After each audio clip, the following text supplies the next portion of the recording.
Welcome back to Garden Studio. I'm Tessa Pinner, a designer and gardener in upstate South Carolina, Zone 8A. Today's video is the very final installment from my ongoing series, Design Lessons at Chanticleer. If you've seen any of the other videos, you know that I served as a guest gardener for 2 weeks earlier this summer at Chanticleer Garden and was so inspired by the experience that I wanted to do a series of videos sharing what I learned and just the beauty of the garden.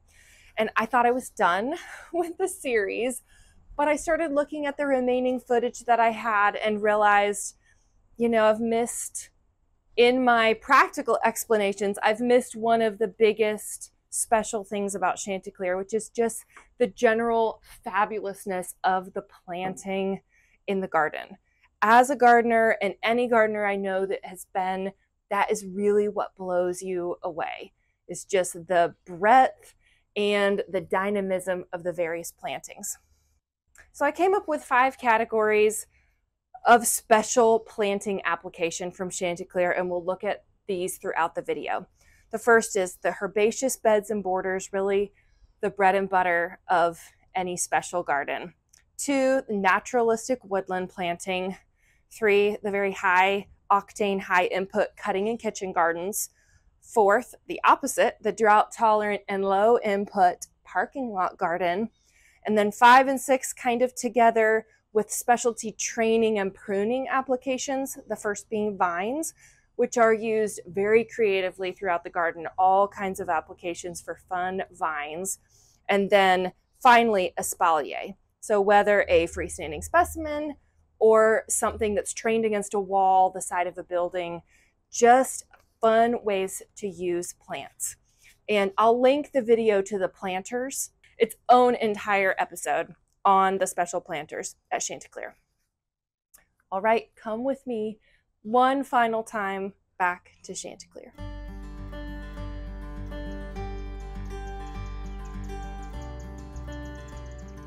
Each area of the garden is managed by a specific gardener assigned to that spot.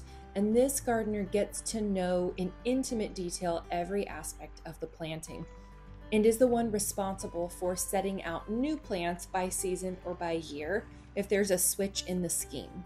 I had the privilege of visiting Chanticleer with my family a year prior to my guest gardenership, and it was so neat to see, even in that 1 year, how the spaces had evolved. This bed here is a mixture of tropicals, South African natives, California natives. It's almost a bedding scheme, and by that I mean a lot of these will not overwinter. They'll have to be either lifted or they're a 1-season input. And so this is a highly managed space. This is not a perennial border that will come back the same every year. A lot of work, but the result is phenomenal.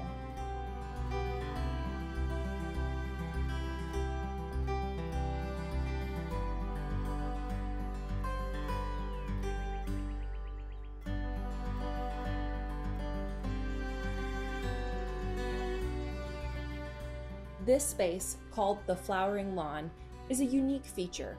The base matrix is no-mow fescue, but up through that matrix punch large perennials or forbs. This shade perennial bed features hostas and iconocloa, lots of shade-loving textural things. It does not have to be all about color. This space is a study in green. And we are back to the no-mow fescue. This texture is just wonderful. Again, not a perennial area, but I could not let this video series finish without featuring this beautiful no-mow fescue lawn.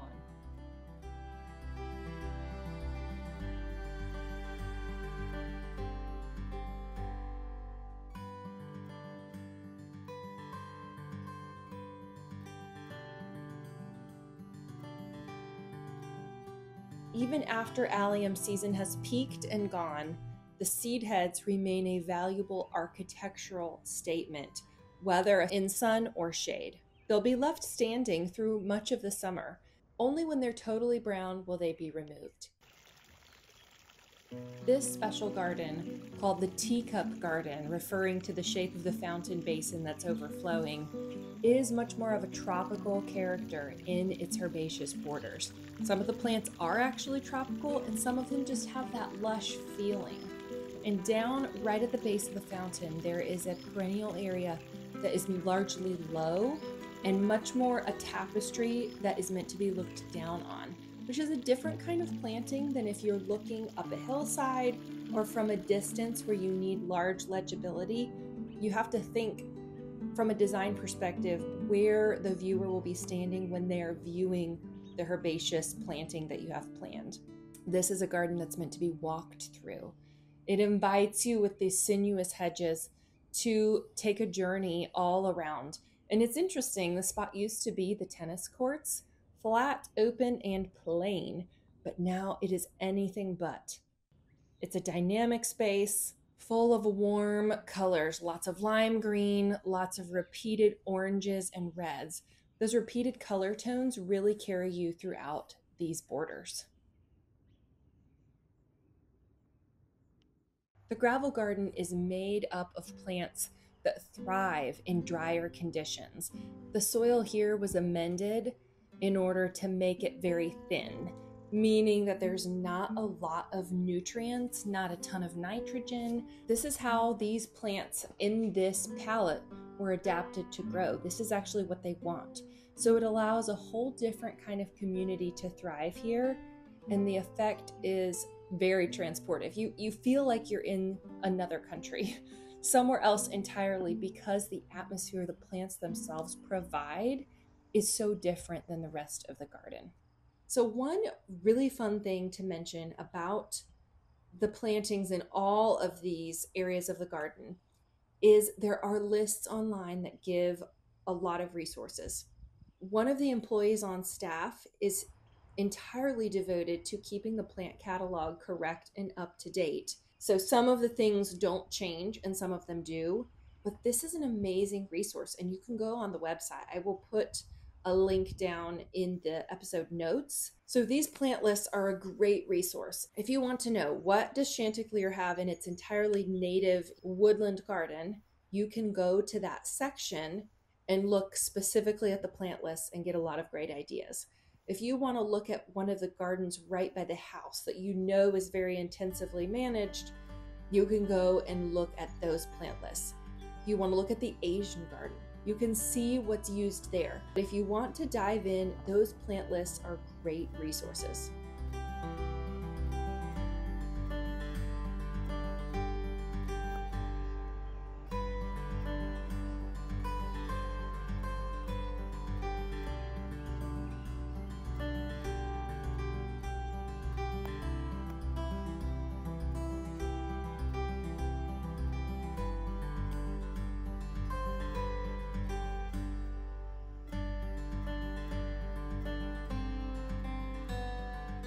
There are several different woodland gardens throughout Chanticleer, each with a slightly different character. Some include natives and non-natives. One is all native planting.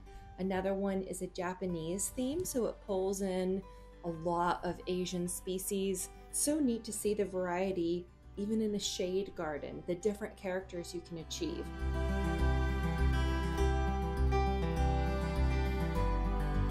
This block planting of astilbe is one of the most dramatic moments in June because it's all blooming and it's all white and it's this huge punch right in the middle of an otherwise very serene and naturalistic scene.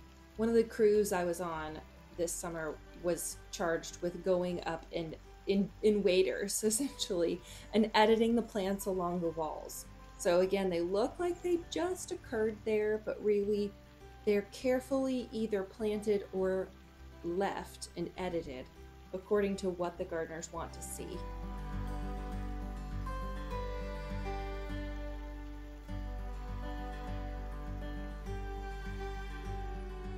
This spot right here is home to a couple of really noisy bullfrogs. It was really fun to hear their songs echoing throughout the day.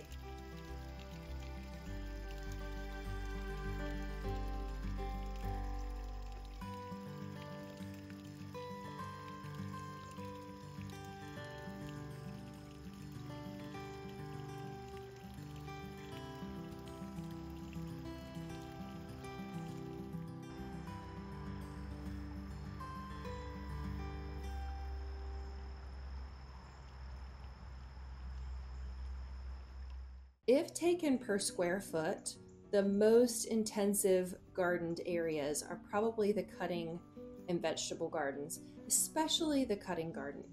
Per square foot, this garden probably takes more time than any other, simply because it is so intensively managed for production.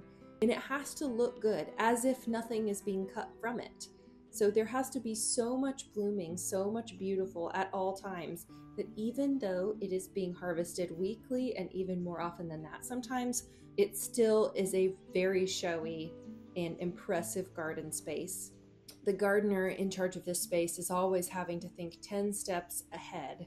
What's blooming now? What's being started now as a seedling or sown in or planted as a bulb that's going to be the next wave of plants that comes through? Nothing is just left here if it's not productive. It is planted specifically for a moment, and then when that moment is past, the space is turned over and given to something else. I call my perennial garden a cutting garden, but really, with the amount of intensive management that goes into a true cutting garden, it is its own special animal and such a fun experience to get to see all of the layers in person.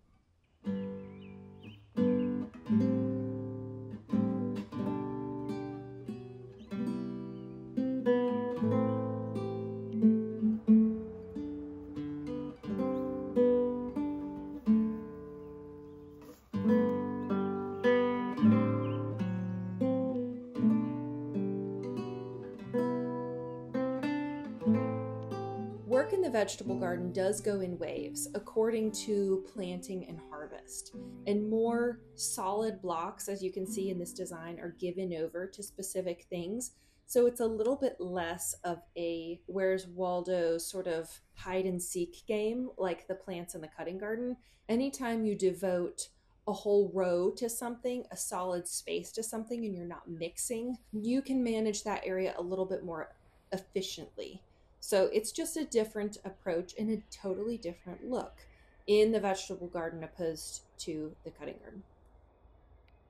When I first arrived at Chanticleer, one of the very first things to make a huge impression on me was the beauty of the parking lot planting. This is not your average municipal parking lot, not by a long shot. Every inch of the boundaries, the edges, it's all planted to the point where there's a lot of shielding between rows of cars. You do really feel like even in the parking lot, you're ensconced in a garden. This is actually considered one of the garden areas. There is a gardener specifically responsible for the parking lot garden. Chanticleer doesn't do automatic watering. They don't have a garden-wide irrigation system. Really, it's on an as-needed basis, but that's logistically a lot harder in the parking lot, even than other places. So the parking lot truly has to take care of itself.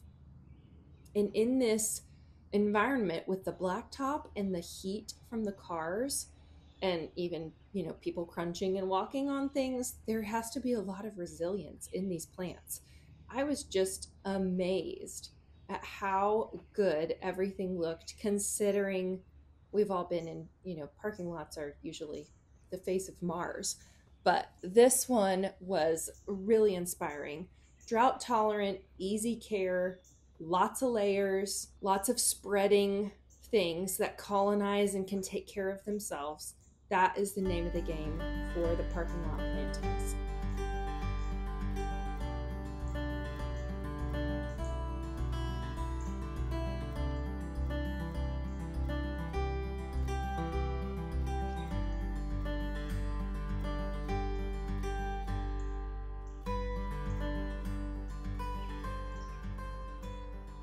Chanticleer really is a masterclass in using vines to great effect. This fun spot here actually is braided willow that has a vine-like quality. It's not actually a vine, but because the young willow whips is what they're called, were stuck in pots and braided together. Some of those have taken root, and it's fun to see that the structure, the kind of tracery, is actually branching and leafing in certain ways, and this will just be managed by the gardener in charge of this section, but it's essentially a living sculpture. in this one spot that makes everybody really stop in their tracks. Vines are, of course, grown up the sides of buildings. You can see grapevines. There are some exotic evergreen vines that are draping along this loggia structure. I did ask the name of this one because it looked to me a lot like Kadzora, but it's not.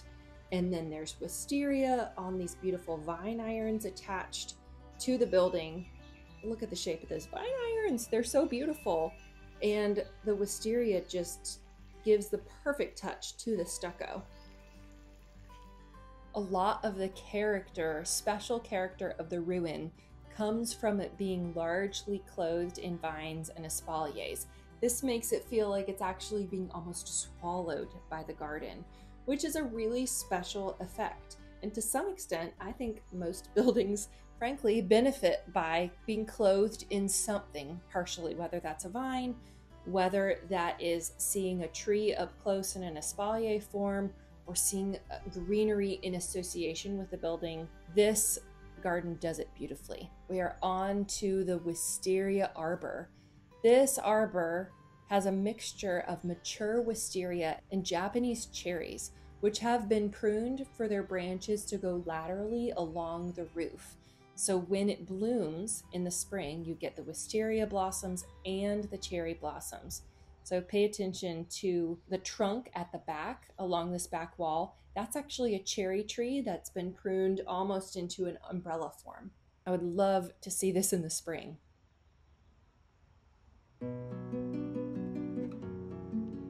This downspout happens to be beautiful, but one of my favorite things to do with downspouts is to cover them with vines.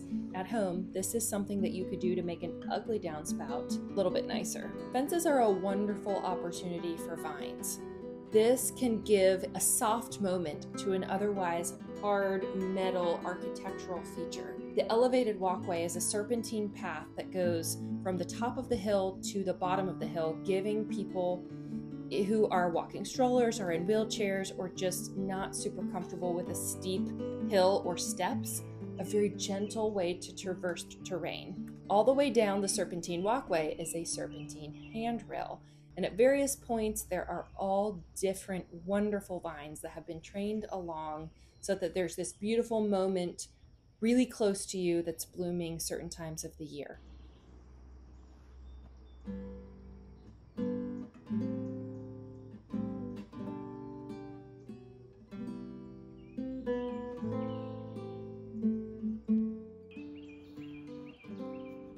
There are several freestanding espaliers, I believe this is apple, in the cutting and kitchen garden areas. This weeping Atlas cedar over the entrance to the kitchen garden is so fun. Cordons, which are low, almost fence-like fruit trees. This is actually one here. The top layer of that fence is all the lateral branch of a fruit tree, and then it becomes almost an architectural feature. It also means that all the fruit is really low and very easy to be picked. Of course, espaliers against a wall. There's almost nothing better than green against a white backdrop. This magnolia is trained to go across this arch. It has become almost vine-like with how it has been extended. And one here pruned flat against this wall. Here's a Kusa dogwood that has been pruned flat against the stucco wall as a wonderful backdrop for this very beautiful herbaceous border. It's the kind of thing that you don't notice first, but if it weren't there, you would miss it. Thanks for taking that last trip with me. It was such a special experience to be in the garden as a guest gardener, and I know this is a video that I'm going to reference for my continued inspiration throughout the years as I need it. So I hope it can do that for you as well, even if you haven't gotten to go in person. Or if you have, you can visit it virtually anytime this way. I hope you all have a great week in your own gardens. Happy gardening.